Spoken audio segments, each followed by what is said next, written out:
The control system in MXGP allows you to manipulate the bike and the rider entirely independently of each other, giving you an unprecedented level of control. Regulate the lean angle of the bike with the left stick, use it to steer into corners and to find the most effective line through the corner. The right stick shifts the position of the rider on the seat, altering weight distribution and allowing you to pull off more complex maneuvers. Remember that every combination of these elements has different consequences for bike behaviour, both in the air and on the ground.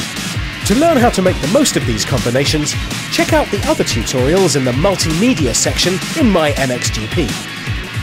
These videos will show you how to pull off the principal manoeuvres of motocross, with essential tips to help you develop a precise and effective riding style. The best place to land is right after the top of the jump, where the shape of the ground mitigates the effects of the descent, stopping the rider from losing balance. In this phase, you should aim to hit the ground with both of the bike's wheels at the same time. There are various ways you can control the bike's pitch in the air. The simplest method is to shift the rider's weight in the seat using the right stick.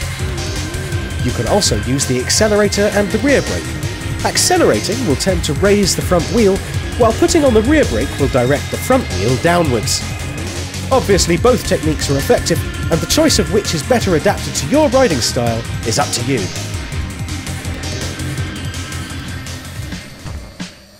The first thing to know about jumps is that not all of them should be approached at full throttle. This is because jumping very high means spending more time in the air, making you lose precious seconds. In the case of single jumps, or jumps followed by a corner, you should carry out a controlled jump by releasing the accelerator just before you jump. This means your trajectory will be lower, guaranteeing rapid acceleration and full control of the bike. If you want to jump as far as possible, you should accelerate and pull the right stick back as you approach the top. This will shift the rider's weight onto the back wheel, and your jump will have a longer trajectory. This manoeuvre is particularly recommended for longer jumps, or to jump over more than one jump at a time. When you are faced with a series of jumps, try pulling a controlled wheelie. Pull the right stick back and accelerate decisively to pull the front wheel up. This allows the rear shock absorbers to absorb the effects of the uneven ground. Remember that there is no definitive rule regarding how to best approach each jump, and it often depends on each rider's style. Only training and knowledge of the track will let you know what's best for your riding style. The scrub is a manoeuvre aimed at minimising the amount of time spent in the air, allowing the rider to start accelerating again as soon as possible.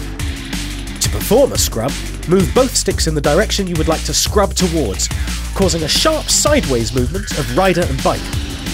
The timing of the manoeuvre is essential in pulling off an effective scrub. Anticipate the movement too much and you risk falling or landing outside the track. Leave it too late and you'll just perform a simple whip.